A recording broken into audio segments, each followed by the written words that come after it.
know many of our hearts are heavy with what is happening in the world. A friend and social justice colleague of mine died recently of violence in Hollywood. He truly led his life with love. He lived through his actions of kindness and inclusivity. I thought of Michael Latt a lot this week.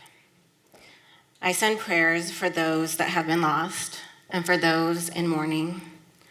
I pray for peace, and I dedicate this TED Talk to him and my ancestors who led their lives with love. May we live our lives as it's meant to be. I remember that time I was told I wasn't supposed to be the star. It was just a couple years ago, and we stood, ironically, on a Hollywood rooftop under the stars. After I had told her, I had wrote about our conflict in my book. It was not the first time I had heard remarks of this sort, and it took me back to my childhood. A little girl growing up on the plains of Pine Ridge Indian Reservation. I was a dreamer. It was an escape, a coping mechanism, a prayer for the future. Yet what if everything you were told was a lie? What if society reinforced these lies? Lies about who you were meant to be. Lies told to justify taking. Lies told to hide a secret shame. What if you internalized these lies and spewed them out as if they were the truth? I spent my life deciphering the colonizer lies, told by those who saw themselves as better than me. The colonizer does not discriminate, and many began to believe the lies of scarcity. There can only be one. But what they didn't know is that I was a child raised to value collectivity and spirituality above all else. As a child of abandonment, I was wrapped in love when my mother forgot who I was. I knew I was no better than anyone else because old grandma held a pipe in one hand and a Bible in the other, and she taught me the Lakota Amen. Medakuya Oyase. We are all related. We are all connected. I could not be greedy or stingy because Auntie Mabel, who passed away 2 years ago, who was like a mother to me, would say, "You are Lakota. You do not behave that way."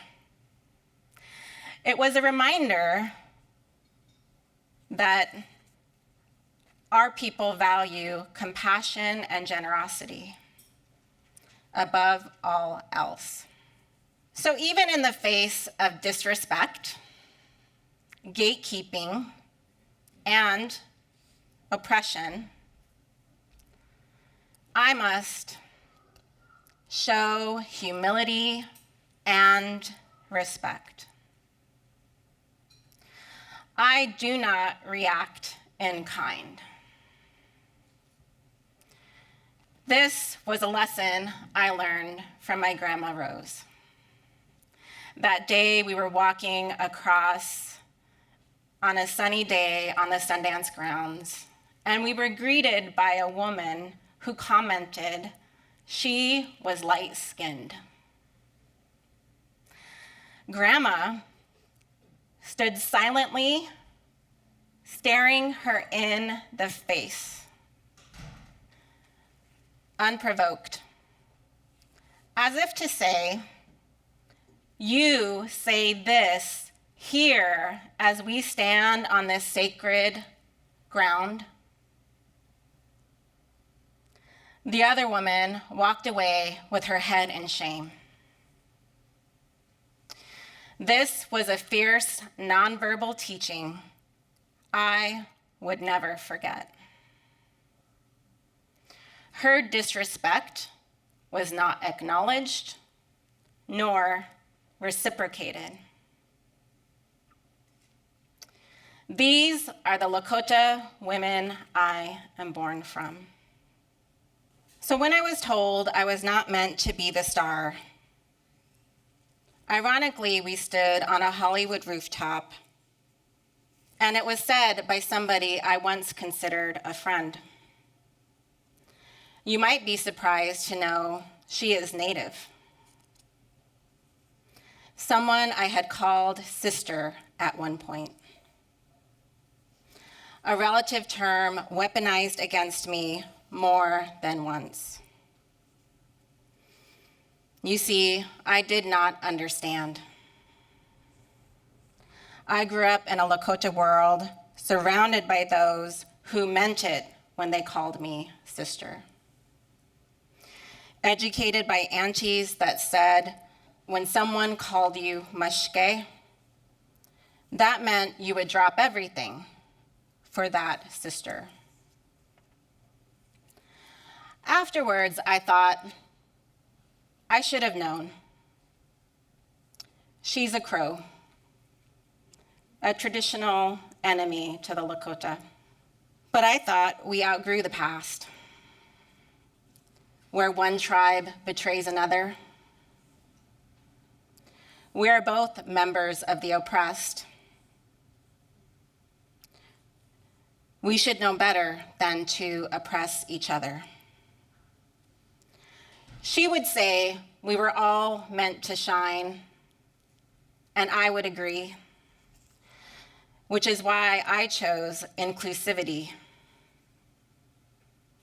But what she meant was, you weren't supposed to shine. Who, me? A Lakota born from the stars in the Milky Way, landing upon the earth, born of Waŋblí Šiná Wíŋyaŋ, white buffalo calf woman, who said, walk like living a prayer. Who, me, an orphan that was raised by extended family, who did not know the wicked colonizer ways of the world, but gave me the courage to face them all the same. Who, me, born among the poorest of the poor, taught not to react in kind, even when those people ridicule you to your face and behind your back. Oppression is the killer of dreams, if you believe what they say. I do not. I am a Chekba, born a twin, who lived 1,000 lives to get to today. I am grace when you try to gatekeep, because I know I am meant to lead the way. I am love in the face of deceit, because I see the pain of your insecurity. I guess she was right. I wasn't meant to be the star. I wasn't meant to be the star because I was born one of two. The older sister fighting for my little sister.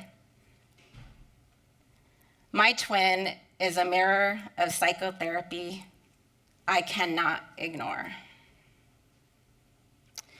As a child, I used to mother her, and now she mothers me. So I reflect. If I was not meant to be the star, who was I meant to be? Meant to be silent? Meant to be fearful? Meant to stay in my lane? But my lane wanders, following a pathway through the stars only Oglála, the creator, can see. I don't need to see it. I just need to trust. I remember the earlier versions of myself, and I look at you with empathy. I remember repeating patterns of insecurity, looking for love in all the wrong places, except within. Yet, I know who I am,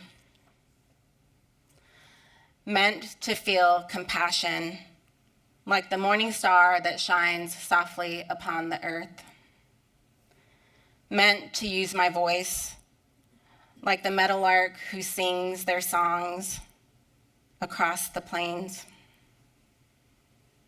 meant to fight like the great warriors who came before me, meant to use my spirituality like the white buffalo calf woman who said, "You are Mother Earth." Meant to dream like that little girl who gazed at the starry night. And when I return to the stars and I land in the sacred Milky Way of the spirit world, I hope they say I was soft and fierce, and that I lived my life in order to achieve not only my dream, but to lead the way with love, because I am meant to be. Waŋblí.